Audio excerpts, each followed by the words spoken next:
Welcome to Mishna study Masechah Sanhedrin Perek Mishnah Vav. Over here, this Mishnah, I'm going to discuss cases where we're not even going to wait for the betin to chime in. Rather, Pernaim Pogim Bo, zealots strike him. So Agonim et kasva. If someone steals a kasva, and Rambam explains this from the language of kesot hanasech, right? So it's a utensil. It's part of the shulchan in the Bet Mikdash. Kalil bakosem. If someone curses, right, through witchcraft, right? Curses God through witchcraft, and right in the name of, meaning it curses really in the name of Avodah Zarah, right? So he uses Avodah Zarah to curse God. Aramit, if someone sleeps with an Aramit, right? So this is talking about someone who sleeps with the daughter of someone who's of the Avodah Zarah in public, right? In public, meaning with 10 people of Israel or more, and at the time of the Maaseh, right? At the time of the intercourse, right? Like Pinchas, the story of Pinchas, that's when Kana'im Pogi'im Bo.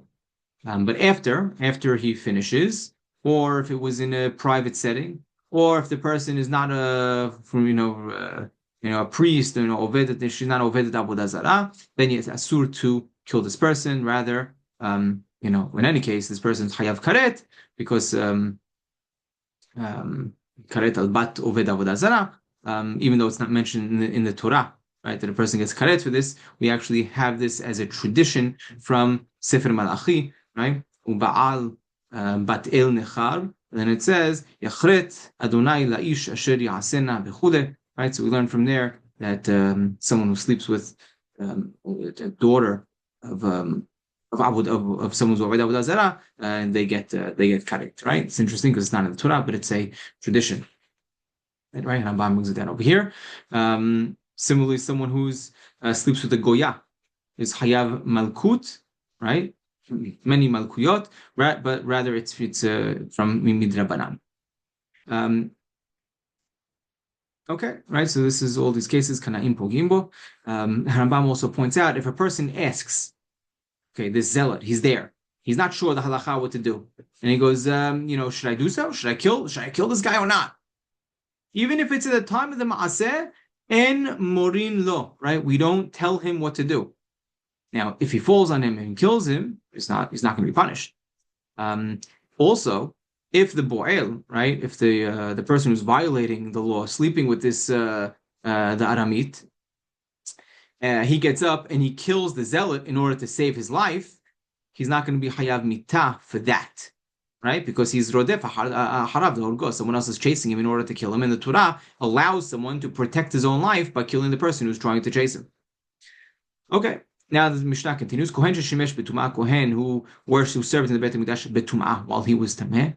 Ene hava kohanim mevi'im oto lebedin. Right? The other kohanim, they don't even wait to bring him to the bedin. Ela pirhai keuna, the young kohanim motzi'in oto chutz azara, take him outside of the azara. Right, we're a place where we're not going to make the azarat tameh in the Beit HaMikdash. Right,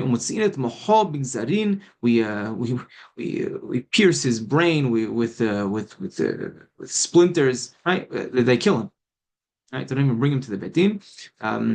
Over here we have the pasuk azara karev yumat. All right, okay, this is the next part. Right, zar sheshimesh b'mikdash a Israel. Right, someone who's non-kohen who served in the Beit HaMikdash. It's asur. Right? Suk says Hazara Karev Yumat. Right? Zar is a foreigner, meaning anyone who's not a Kohen who serves in the Beit HaMikdash should be killed. Now, how does he get killed? Rabbi Akiva says with chenek, he gets a strangulation. No, the Beit Din doesn't punish. Rather, it's something where he's punished. He's punished from God. Hashem is going to get him. Hashem will kill him, but it's not something that's left to the jurisdiction of the Beit Din. Now, mitabi the shamayim, and Rambam points out over here that it's a less severe punishment than karet, right? Someone who's hayav karet,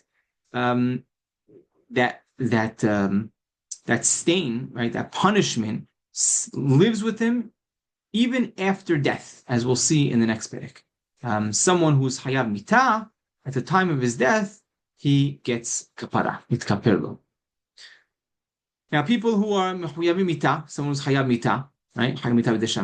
They get malkut mideoraita, right? If there's edim, if there's witnesses, and there's warning, just like laws of karet, right? So mitabid shamayim and karet, they'll both get lashes, they'll get punished from the Bet Din with by getting whipped, as long as they're violating a lo ta'aseh, right? Within the karet or the mitad b'det shamayim, but that's what they would get. Now, what are the instances, right? That's really the end of the Mishnah. Rambam now accounts the instances where a person is hayav mitah, hayav mitah b'det shamayim. What are they?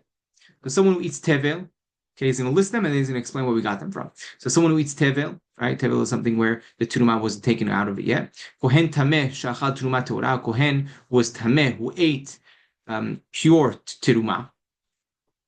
Or Israel, a zar who ate terumah. Or a zar, Israel, who served in the Bet HaMikdash. Or someone who's tameh, a kohen who's tameh, who served in the Bet HaMikdash. A Tvul Yom is someone who he dipped, but he didn't wait for sunset yet, so he's still considered tameh, and he served in the Bet HaMikdash. Or someone who's mechusar begadim, he's a kohen, but he's not wearing his clothes when he served in the Bet HaMikdash. Or someone who's mechusar kippurim, so he dipped, he waited for sunset, right, but he did not bring his korban yet to make him fully tahor, and he served in the Bet HaMikdash. He would also get mitah b'det shamayim. Someone who didn't wash someone didn't wash their hands and feet before they served. Tuyayin, someone who's intoxicated when they served. Upruerosh, right, someone who has long grown hair and serving in the Bet HaMikdash. All these people are hayom mitah b'det shamayim. Now, where do we get it from? Tameh, someone who's tameh who ate terumat tehora. We learn this from the pasuk in Sefer Vayikra. Umetu bo ki yahaleluhu. Also, Tevil, what does it say? V'lo yahalilu et kodshei b'nei Israel. Okay, the same way the Hilul that's mentioned by the Terumah is through death, so to the Hilul that's mentioned by the Tevil is also through mitah b'det shamayim. A Zar, right, a foreigner, Israel, who ate Terumah, right, the pasuk says, Umetu bo ki yahalilu, right, he gets killed, ki, he was mahalel. And also, V'chol Zar lo yochal kodesh, we know Zar is not allowed to eat kodesh, Terumah. A Israel who served in the Bet HaMikdash. The pasuk says V'azara karev yumat. Right, he gets killed. Right? Again, mitah b'det shamayim. A person who's tameh, who served. Right, it says, but the pasuk says also in Sefer Vayikra, V'yinaziru mikodshei b'nei Yisrael v'lo yachalelu. Again, the Hilul is metu bo ki yachalelu. Right, so he gets mitah b'det shamayim. What's the Tvul Yom? Right, the Tvul Yom that we mentioned, that we learn from Kedoshim Yu Lelohem V'lo Yachalelu. Again, Lo Yachalelu.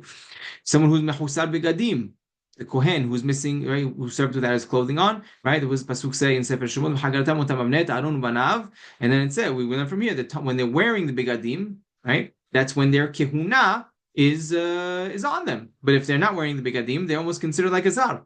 Right, and as if they served in the Bet HaMikdash as a regular Israel, it's not wearing their kihuna clothes. Someone who did not bring mechusar kippurim, he didn't bring his korban. Right, the pasuk says when he's supposed to bring his korban, v'chiper alea kohen v'tahera. After he brings his korban, he becomes tahor. So we see before he brought his korban, he's still considered tameh. And what happens to someone who serves in the Bet HaMikdash when he's tameh? And mitah b'det shamayim. Someone who did not wash rachutz yadayim, right? He didn't wash his hands, right? That's the pasuk in the Torah, right? Hatzu mayim v'lo yamutu, right? Wash your hands so you don't die. Also, when it comes to someone that shtuya yain, that's yain v'shechar al tesh, don't drink wine, right? And then serve in the Bet HaMikdash. And the pasuk rashechem al tifra'u bigdechem al tifra'u v'lo tamutu, right? Don't let your hair grow out, and you won't die again. So Kohen can't let his hair grow out and serve in the Bet HaMikdash. Halacha is not like Rabbi Akiva, rather was the